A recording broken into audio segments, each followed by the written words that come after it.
విహారయాత్ర లాగా ఉన్నది తప్ప ఇది అధికారికంగా పోయిన ఆనవాళ్ళు అయితే లేవు. ఏదైతే వీళ్ళ తమ్ముడు కూడా పోయి అమెరికాలో ఒక ప్రవాస భారత్ దగ్గర అప్పులు తీసుకొని అప్పు ఎగగొట్టి ఏ విధంగా వీళ్ళది నడుస్తున్నదంటే ఇప్పుడు హైదరాబాద్ చుట్టుముట్టు మొత్తం వాళ్ళ అన్నల తమ్ముళ్ళది నడుస్తున్నది.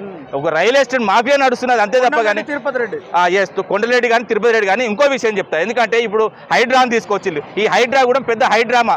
ఈ బడ్జెట్లో 200 కోట్లు పెట్టి ఆ 200 కోట్లను వీళ్ళు అన్నదమ్ములకు పంస్తారు అంతే తప్ప రియల్ ఎస్టేట్ ఎక్కడెక్కడైతే ప్రభుత్వ భూములు ఉన్నాయో దాన్ని ఏదైతే పరిసరాల్లో వీళ్ళు భూములు కొని మెల్లగా ప్రభుత్వ భూములోకి వెళ్ళి అదైతే కబ్జాలు చేసుకొని హైడ్రాను ఒక హైడ్రామాగా వాడుకుంటారు తప్ప ఇందులో మాత్రం ఏమైనా ఏది లేదు. వాళ్ళ అన్నదమ్ములు బాగుపడేదికే హైడ్రా పథకం. కానీ అదేవిధంగా ఇప్పుడు ఏదైతే నగరం ఉన్నదో ఏదైతే గ్రేటర్ హైదరాబాద్ ఉందో గ్రేటర్ హైదరాబాద్ మేమున్నా ఎవరున్నా కూడా చుట్టుపక్కల మొత్తం డెవలప్ కావాలని చూసాం. కానీ ఏదో 4th city 3rd city 2nd city అని మేము ఎన్నడూ బేసియం చూడలేదు. నగరం మొత్తం డెవలప్ కావాలనుకున్నాం. ఇప్పుడు ఏం జరుగుతుంది రియల్ ఎస్టేట్ మొత్తం